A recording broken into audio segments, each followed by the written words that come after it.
پتھر ہے، وہ مقام ہے، وہ جگہ ہے جسے محفوظ کیا گیا ہے، جہاں معراج کی رات امام الانبیاء علیہ السلام آسمانوں کی طرف تشریف لے کر گئے تھے۔ وہ ایک بڑا پتھر ہے، اس کو محفوظ کر دیا گیا۔ اس پتھر کے کونے پر ایک ایسا پتھر بھی محفوظ کیا گیا ہے کہ جس پر حضور کریم علیہ السلام کے قدموں کے نشان ہیں، اور اسے اس خوبصورتی سے محفوظ کیا گیا کہ نیچے ایک ہول اور سوراخ رکھا گیا ہے جس میں آپ ہاتھ ڈال کر اس جگہ کو مس کر سکتے ہیں جنہیں رسول کریم علیہ السلام کے قدموں سے نسبت ہے، اور لوگ انتہائی عقیدت و احترام کے ساتھ اس مقام پر ہوتے ہیں اور یہاں کی زیارت کا شرف حاصل کرتے ہیں۔ بہرحال اس گنبد کے اندر جو کام کیا گیا ہے وہ اپنی مثال آپ ہے۔ اتنا حسن، بیوٹی، اتنا خوبصورت فن تعمیر آپ کو کہیں نظر نہیں آئے گا، وہ آپ صرف یہیں آ کر دیکھ سکتے ہیں۔ اور اسی طرح اسی مسجد کے ہماری پھر جب لیفٹ سائڈ پہ ہم دیکھتے ہیں تو یہ سامنے جو بلند پہاڑی آپ کو نظر آ رہی ہے یہ جبل زیتون ہے۔ جبل زیتون، اس کے دامن میں، اس کے بالکل پاس ہی بہت سے مقامات ہیں، صحابہ کے مقامات ہیں اور نبیوں کے مقامات ہیں، اس کے ساتھ قبرستان ہے اور وہاں بہت سی تاریخی قبریں ہیں، اور اسی مسجد کے بالکل قریب یہاں پاس ہی مقبرہ ہے، قبرستان ہے باب الرحمہ،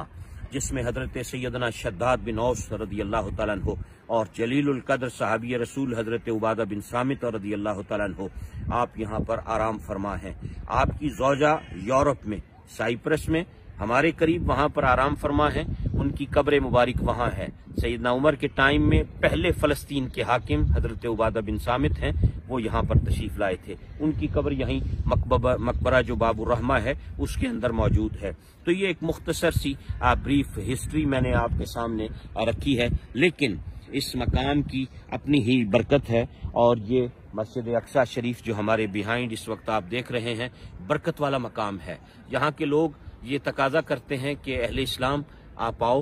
اس مقام کی برکتیں دیکھو، اس کی عظمتیں دیکھو۔ اللہ کے نبی صلی اللہ علیہ وسلم نے یہاں معراج کی رات امامت فرمائی۔ اندر مسجد میں ایک کتبہ لگا ہوا ہے، ایک بورڈ لگا ہوا ہے، اس پر حضرت سیدہ ام المومنین سیدہ میمونہ رضی اللہ تعالیٰ عنہا کی روایت ہے کہ نبی کریم علیہ السلام نے فرمایا یہ جو سرزمین ہے یہ محشر کی سرزمین ہے، میدان حشر یہاں پر قائم ہوگا اس دھرتی پر، اور یہاں ایک نماز پڑھنے کا ثواب 1000 نماز کی برابر ہے۔ تو وہ حدیث بھی لکھی ہوئی ہے، اور تمام اہل اسلام کی خدمت میں یہ گزارش بھی ہے، ریکویسٹ بھی ہے، جب بھی آپ کو زندگی میں موقع ملے کوشش کریں آپ حرم مکہ کی زیارت کے لیے جاتے ہیں، حرم مدینہ کی زیارت کے لیے جاتے ہیں، کبھی اس حرم کی زیارت کے لیے بھی آئیں، کبھی مسجد اقصی کی زیارت کے لیے بھی آپ یہاں پر ضرور حاضر ہوں اور یہاں کی برکتیں دیکھیں۔ کتنی عظمت والی یہ سرزمین ہے، برکت والی سرزمین ہے، یہاں کے لوگ آپ کے منتظر ہیں، وہ یہ چاہتے ہیں کہ آپ آئیں اور یہاں آ کر اس علاقے کی عظمت اور یہاں کی افادیت اور یہاں موجود جو انبیاء کے مزارات ہیں، جو صالحین اور صحابہ کی قبریں ہیں، ان کی زیارت کا شرف حاصل کریں۔ اور سب سے بڑی بات یہ ہے اس سرزمین پر کہ یہاں کے بسنے والوں نے، اور یہ سب اہل سنت ہیں الحمدللہ، اور مزے کی بات ہے کہ یہاں اور آس پاس کی ہر مسجد میں اذان کے بعد سپیکر پر بلند آواز سے رسول کریم علیہ السلام کی ذات پر درود پاک بھی پڑھا جاتا ہے۔ یہاں میلاد النبی کی بہت عظیم الشان محفلیں ہوتی ہیں، میلاد بھی یہاں پر منایا جاتا ہے۔ فلسطین کے رہنے والے میلاد النبی صلی اللہ علیہ وسلم کا اہتمام بھی بڑے ادب و احترام سے کرتے ہیں۔ اور پھر یہاں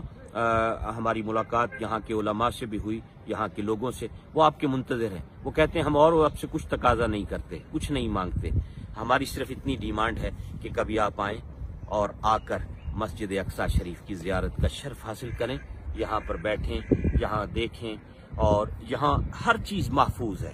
یہاں ہسٹری آپ کے لیے محفوظ ہے، یہ یہاں کی ایک بڑی خصوصیت ہے۔ ہم حرمین شریفین میں دیکھتے ہیں کہ وہاں ہسٹری ختم ہو گئی، نشانات مٹا دیے گئے، شرک و بدعت کے نام پر آثار ختم کر دیے گئے، لیکن یہاں ہر چیز محفوظ ہے، یہاں مزارات محفوظ ہیں، یہاں وہ مقدس مقامات محفوظ ہیں، نبیوں کی ساتھ نسبت رکھنے والی جگہیں محفوظ ہیں، آپ کھل کر بڑے ادب و احترام کے ساتھ عبادت کر سکتے ہیں، نماز پڑھ سکتے ہیں، تلاوت قرآن کر سکتے ہیں، اور اپنے محبت کا اظہار یہاں پر کر سکتے ہیں۔ آپ کے لیے ہر چیز یہاں پر محفوظ کی گئی ہے۔ تو اللہ رب العزت اپنے محبوب کریم علیہ السلام کا صدقہ اس جگہ کے فیوز و برکات سے ہمیں وافر حصہ نصیب فرمائے، اور جتنے بھی احباب نے ہمیں دعاؤں کے لیے کہا اللہ رب العزت ان تمام کی حاجات کو پورا فرمائے، اور خداوند قدوس اس جگہ کو محفوظ رکھے اور اس کے فیضان سے امت مسلمہ کو وافر حصہ نصیب فرمائے، آمین۔